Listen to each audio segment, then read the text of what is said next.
Hi guys, welcome back to my YouTube channel and my Facebook page. Today we're gonna have a walking tour of London Gatwick Airport departures. You just seen a smoking area which is outside the terminal building. And today I'm going to talk about the chapel or worship place or any prayer room at the airport terminal building.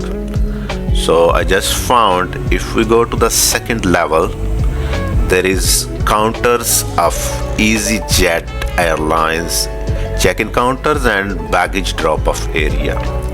And if we see right side, we will see a sign of chapel and prayer room along with the Hampton Hilton Hotel. As you can see right now, we spot a sign of Hampton Hilton.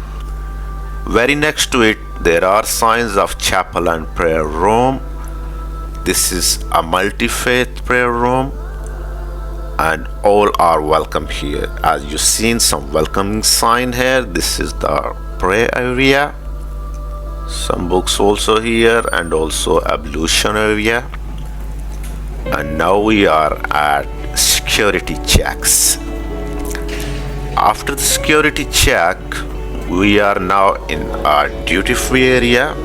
Most of us know what's the duty-free and some people don't know. And I just want to explain a bit about it.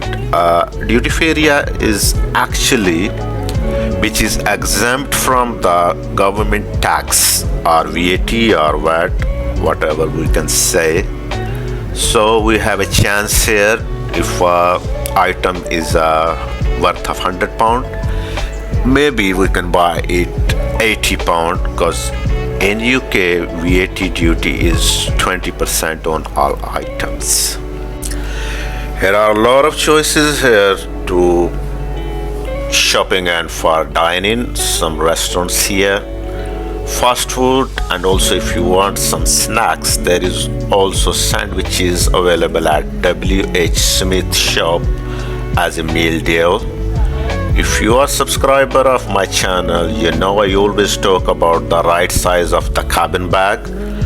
We can see here a pink box. The airline can measure our bag here, and if it's above the measurement, they can charge us a big amount of money, and we have no choice because it's just before to boarding in the aeroplane. I hope you guys like this video. Take care of yourself and goodbye for next time.